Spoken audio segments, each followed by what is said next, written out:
everybody. This is Friday, the 26th, and we're still talking about this student intifada around uh, university here in the United States. I mean, it looks like a third world countries, police and military and helicopter and student arrest and uh, head of university resign and congressman meeting and putting the head of university on trial and hearing and Texas and California. Of course, Columbia and Harvard and Yale, Ivy League University also are protesting. The student of the world unite, and this is an amazing. The only people who are standing and against the genocide and standing with the Palestinians are the students. Everybody's against Gaza now. I mean, the whole world is against Gaza and against the Palestinians and supporting uh, the uh, the Israelis with weapon and the Arab Zionists with coverage and blockades and who's standing with the Palestinians? Nobody.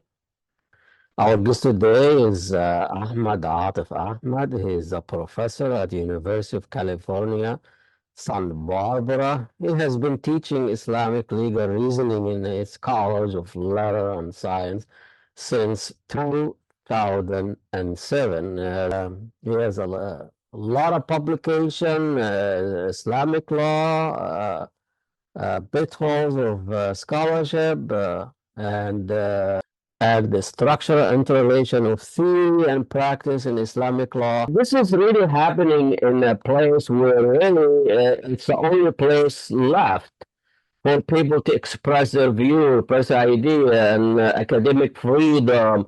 This is like the sanctuary places. And as a professor in university now, and you're seeing this, and can you shed us some light how you feel about seeing all this happening in university campus, police, helicopter, arrest, military, all this announcement for a politician to shut down, to keep the student back home. I feel like we are in a third world country.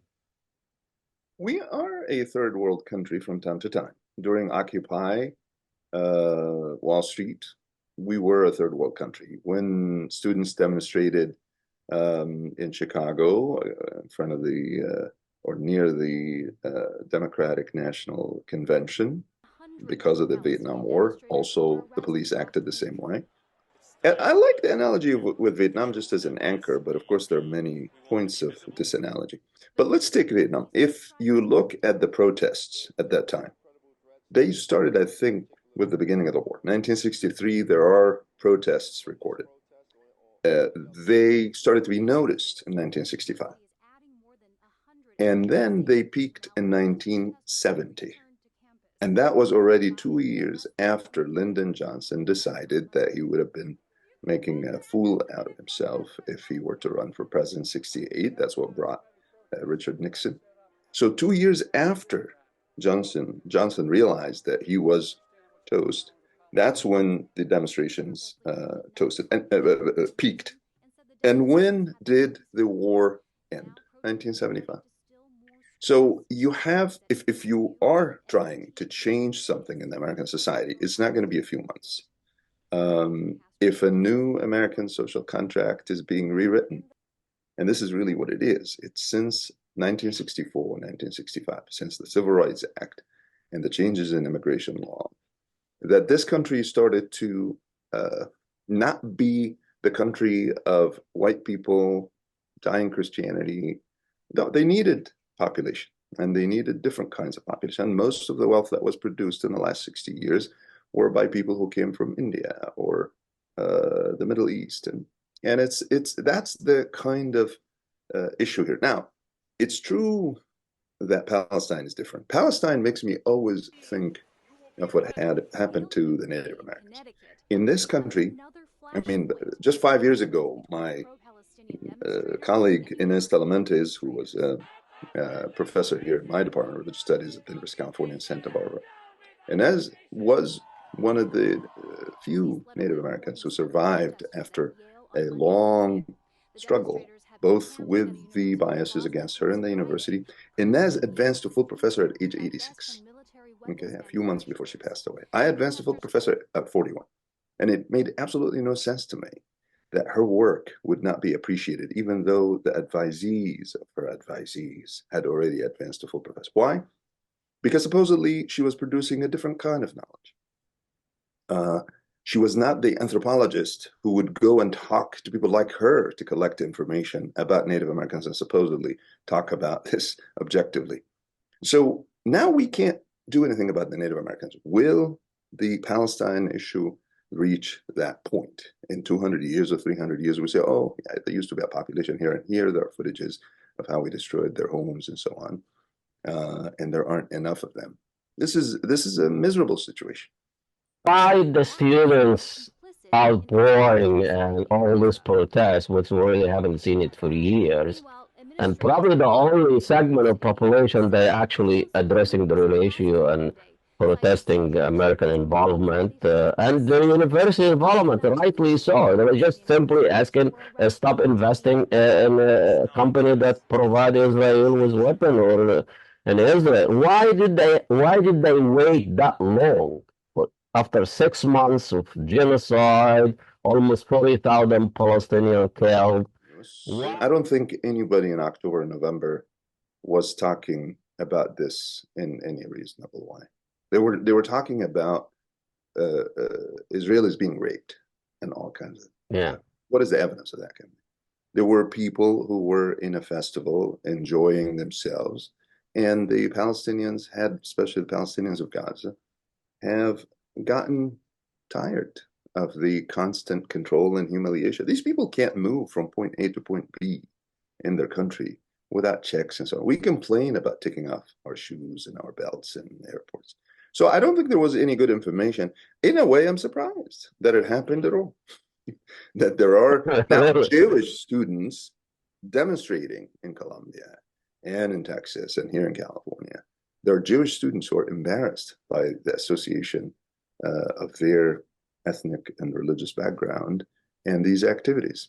But there are dinosaurs like Alan Dershowitz and Joseph Biden Jr. Honestly, this guy is a dinosaur. They are. Interesting. I like that analogy. This old fart. Yeah, they come from an old time. And if Ted Kennedy was alive, he would be doing the same thing because his brother was the beginning of it. Yeah. Just live in that old world. And again, it's a new social contract that we need to write, but it's not going to be easy. And the business of anti-Semitism is not flying with those young kids. So tell us the feel of the students. Let's say the students that you see in your university. What is the mood there? What was going on there? So anti-Semitism is a term that makes sense only in one context. When there are Jewish immigrants from places like Morocco and Egypt and Iraq going to Poland and Germany, these places in Europe. Since the 11th century, there was a famous commentator, Jewish scholar named Rashi, he has a famous commentary. This guy, in his environment in France, where people could not take his skin and his look, even though the French were a mix, of course, they had people, but they'd look at someone like that, probably from his accent or the fact that he was able to write in Hebrew. I don't know what he spoke. This is anti-Semitism. Anti-Semitism is a white guy like Joe Biden going against dark people like me who happen to be Jewish.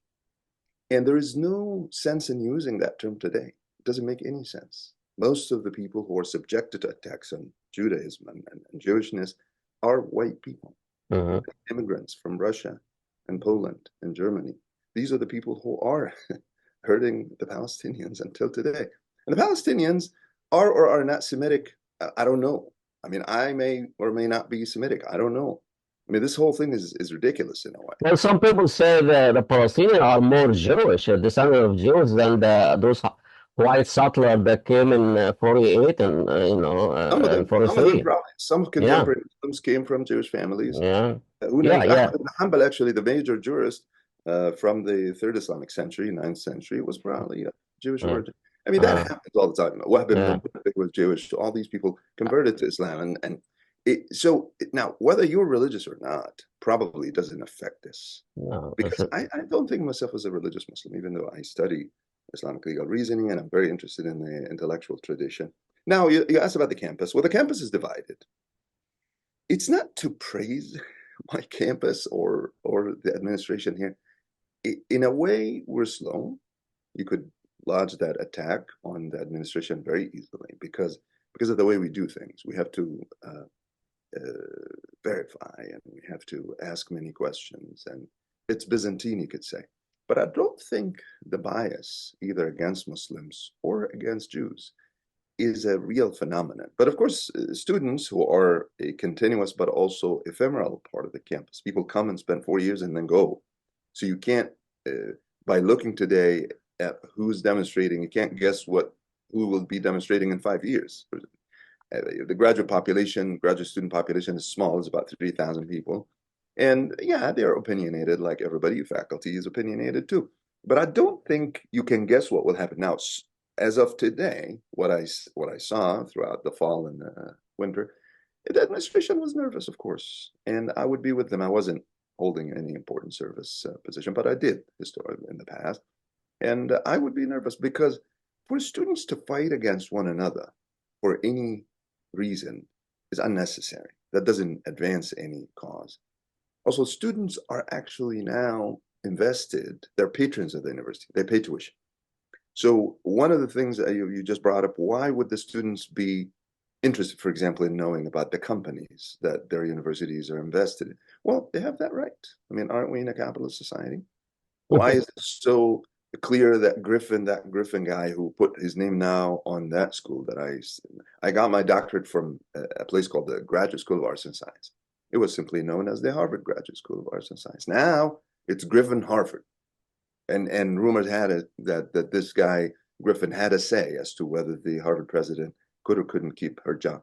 So why do these people have that right, but the students can't ask? Basic question. You know, Why? as a Muslim professor teaching Islam, does that have any ramification on how they look at you there at the university? I know you said that they're doing fine and just people are expressing their view and are not intimidated, but you yourself, as a Muslim professor teaching Islam or No, Islamic I mean, studies, I struggled definitely. I struggled when I got that job back in 2007. We had a lot of students. The struggle would be hard actually with the students because I'm invested in the students. I want to educate them, I want to help them. But when I get students who are trying to volunteer for the military and they're saying, "Oh, we should kill Al Qaeda," and that's yeah. all. The study of the Islamic intellectual tradition isn't about Al Qaeda. Well, actually, it will teach you something because, of course, one of my graduate students at the time was writing a doctoral dissertation about how something called Mimbar al-Tawhid wal-Jihad, which was a website that recruited people who worked for the different groups that fought in Iraq and so on, how they used the old tradition, they developed it. Because Islamic legal tradition, is like any tradition. It has a side that says that sometimes war is necessary. When you're oppressed, there is no reason to pretend that you're going to make peace with people who are going to oppress you even further. What is hypocritical and weird, though, is how we know that is true also in the common law tradition, in the American tradition. Every legal tradition has that same side, but it is stated differently. I'm defending myself somehow. If I'm an American killing Iraqis in Iraq, that's self-defense. But but if someone is trying to protect their ally, their home, they're terrorists. So it's a very strange and old and boring discussion. And Does it make any difference if you are in a public institution or a private institution? Same pressure, same dynamic, same social contract? I think there is a difference. It's declining. That difference is thinning out actually, because public schools used to be supported by the state and the federal government to a larger extent. Now, the cost of that is here. American foreign policy is not fair.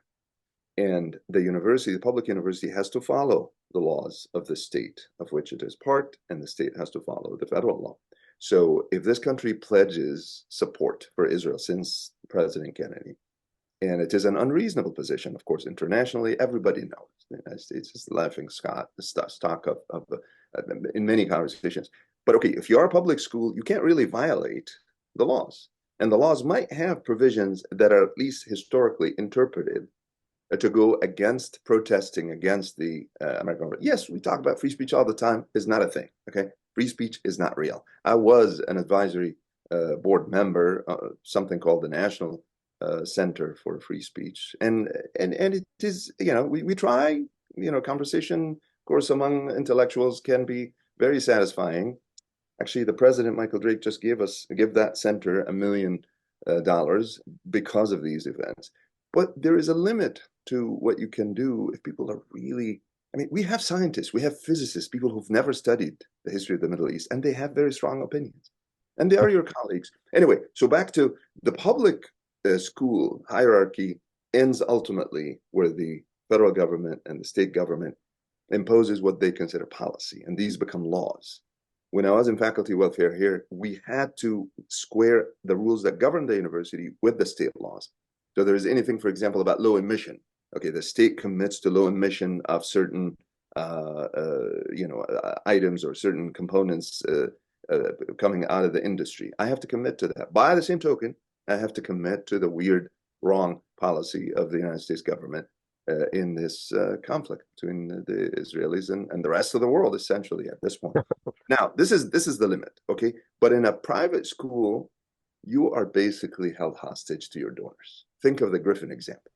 If someone gives Harvard University $300 million, that was, gosh, I don't know how he got all this money, close to $500 million, because he's the 37th rich individual. He owns something called Citadel, one of these money schemes, hedge funds. And so the private school definitely restricts you more. So my colleagues who teach at the University of Southern California, I have one of them very dear to me. Yeah, he'll talk less. And even what I say now, I have to justify because I am essentially condemning both the government's policy for now almost 60 years and more. And they'll say, well, you grew up in Egypt and you have this bias, so you can't. Yeah, and they don't have, but I mean, it's just a question for the future because 4% of the world population, that's the American population, is going to look really bad and is going to suffer in the 21st century. My children and their children will suffer considerably. There's a cost to this. You're destroying people's lives.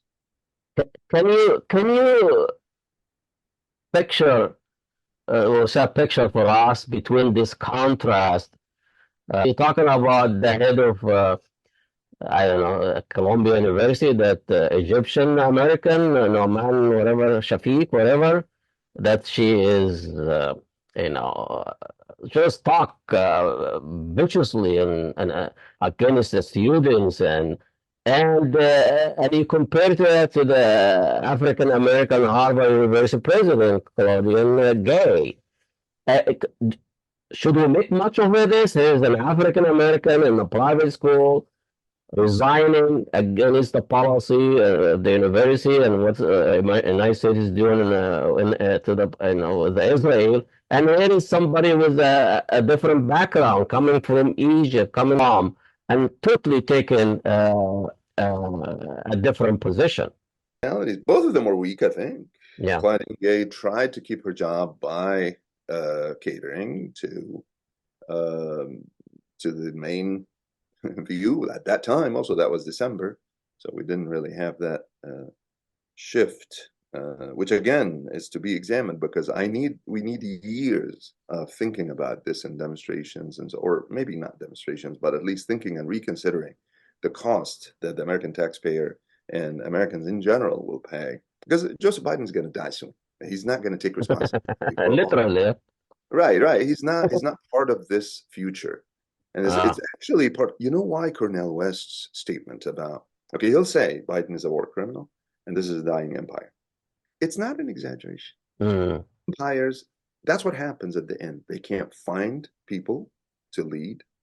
and they end up doing weird things, like there'll be a 10-year-old and the child of an emperor or something like that, and the affairs will be run by his mom, or very old people like that. That happened also in the Austro-Hungarian Empire, the moment that led to World War One. So, what are my choices as a voter? What are your choices in a few months? I want a criminal or a criminal. But you said, both of those head of states, head of university, a little weak, but at least someone realized later cannot go on and resign.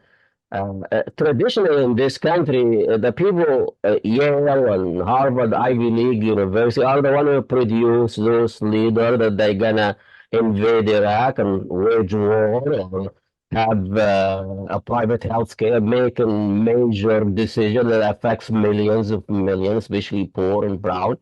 And this is traditional. Now the students that they are protesting and they want to have a saying in the future of America. So this is an important point. Harvard University produced Dr. Kissinger, who perpetuated or at least prolonged the Vietnam War and got the Nobel Peace Prize for it. So this is how occasionally an intellectual institution would have an opportunist, self-serving individual of that kind. God bless his soul. Now he's gone. But this is Harvard University in the 50s and 60s. And until now, there are very strange people I met. I was there in the past century. I was doing my doctorate at the end of the 20th century, beginning of the 21st. And there were some people who were, unaware of how weird the United States position is in the world and how it's mostly fear, some admiration, but mostly fear that moves people when they think about the United States. But they don't care. I mean, I have nuclear bombs and you won the Cold War and all that sort of thing. The universities, of course, yeah, the universities are a mix. They have they have some decent people, and now they're changing a lot.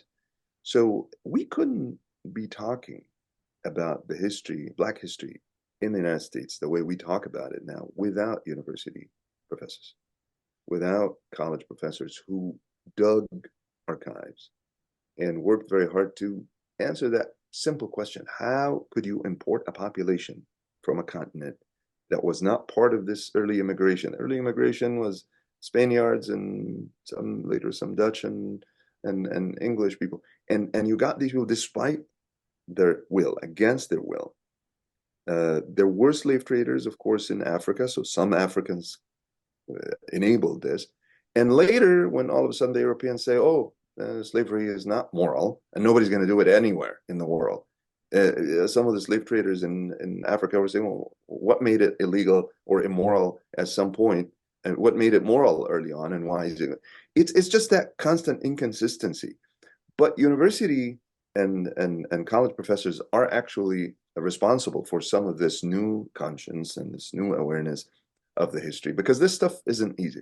It takes a long time for you to figure out exactly what happened at a certain point. And students benefit from that. So the reason the demonstrations are about even, some people are demonstrating for change and some people just want the status quo, is because students learned from these professors how to think differently about their own position. And they're not, as I said, they're not all Arabs or Muslims or Black. I No, mean, no, no, no, no. This is there's a widespread. This is reasonable people. almost, Yeah. yeah, So on the other hand, the university, as I said, the university is usually very slow. So I wouldn't expect, because how can you run the business? yeah. You still need the donors. And at some point, people could be threatened. You will lose your job if you say X, Y, Z. There was a guy. Of atrocity committed throughout history of human or world are committed by people who follow the law, follow orders. So what is the idea of law? They draft a law that is void of values, Well, laws, void. of course, have to stand on one or both legs. One is persuasion, and one is terror, okay, or fear. So persuasion, of course, is better. If you can educate your population to understand some kind of subtle relationship between the laws that keep changing and being enacted, because of course they respond to circumstances, between that, these new laws and the executive side of the law, and some moral or set up principles that could be moral, social, at least celebrating the society's habits and so on, then you're good. Because if 70, 80% of the laws make sense to the population, then A, they will reflect the morality of the population. They may have issues, they may have problems that you understand from the outside. But supposedly, if the society is large enough, they will be human and they will not have these weird rules that say, for example, okay, this in like in Japan, for example, under samurai, you can't be a foreigner and mix. This is something that we can debate. Well, it's an island, maybe they have the right to live alone. But then if they're going to get into trade, for example, they have to answer that question. Is it moral or is it acceptable to benefit from foreign trade, but not at all allow any foreigners who want to live? It's a hard question. So one is persuasion, and there has to be some kind of moral foundation. And we're struggling with this in modern law because we started to reject legal positivism, reject the relationship between legal reasoning and moral reasoning. The other one is terror or fear. You cannot really use this all the way because you end up with the situation that you're describing, that a lot of the functionaries of the state are not convinced of what they do. They're doing it because they're afraid of losing their lives or property or freedom. So modern law increasingly went in that direction. So we keep talking about the Nazis. Well, what is different between the difference between Nazis and any other regime, or the Stalinists, for example? It's very easy to criticize a regime that you're not part of. The Nazis, of course, I mean, there was an election, and at some point of despair, the German population wanted this nationalist socialist party to rule because it was going to bring the country together. It was going to bring coherence. Eventually, of course, that power was abused.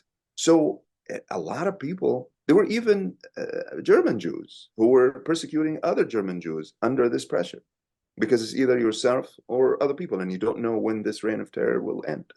So what makes law a good law and makes it last is when the persuasion side of the equation is higher. Mawardi, as an 11th century jurist, Iraqi, he was of the Shafi'i tradition.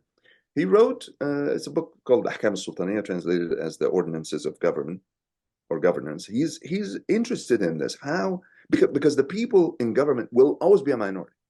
Because to think about this, if 99% of the people are not involved in government, they could easily round up the 1% and destroy them. I mean, we saw January 6th of 2021 that the police isn't that strong. The police is vulnerable. In the Arab Spring, we saw that. That could happen all the time. What gives the police the power that they have, it has to be 85, 90%, the sense that I don't want to hit the police guy. Oh, First, he could be my son, he could be my neighbor, whatever. Well, why would I destroy the order that is protecting me? it's not an So ideal war, but where we go from here, Professor Ahmed? I don't know. I mean, I don't think it's going to be different from the Vietnam War protests. It has to be sustained for a long time for it to make a difference. Uh, the current president, I think, doesn't really notice a lot of things, and he could finish this term and wonder why he lost if he loses in November and not feel any guilt. This is a 50-year-old service person who, I mean, he doesn't sound arrogant. If you look at him, he looks just like an old man. Yeah, But and part of what he has to do is to instigate this Armageddon. I wouldn't be surprised. Nobody's going to know until long after his death. but I want to end this. I don't know if this we have time for to just summer. I mean, is there for you? You study Islamic law, you study history of Islam, and can Islam save America? Whatever. I don't Say know. that. I am a romantic a little bit. I am attached to ideas that are pretty old because when I read them, I see something else. I see something that keeps repeating. I also see connections. For example, when you read medieval philosophy, you see the connection between a Muslim and a Jew and a Christian. Yes, they polemicize, they attack each other. You don't know anything about it, Mm. but they're together in a way that doesn't happen now. So I can relate more easily to a professor of medieval Jewish studies. We read literature together. I did some Hebrew, not, did 2 years and I left that 20 years ago. So I have a better connection with the Jewish legacy that many modern Jews actually are embarrassed about and don't like. That conversation with the man on the plane yesterday, I said, "Look, why would the Jewish population in Israel, the Russian and the Pole and Why would they use common law? Well, you'll fight the Europeans to go to Israel and adopt English law, and that becomes because he was complaining about Jewish law and how Jewish law is all Yeah. misogynistic. Common law is misogynistic. American law is misogynistic. This Uh-huh. is a common problem that you have to figure out how to deal with women and children. So what it does, it gives you peace. So as I said, I'm not a religious person, but I look at history and the time when there were certain things, certain advantages that cannot exist now because we're all individuals now and because we don't respect our legacy. That's what's good. But look, Muslims are a power that will continue to be there. It's close to 2 billion out of 8 billion people, just like the Chinese.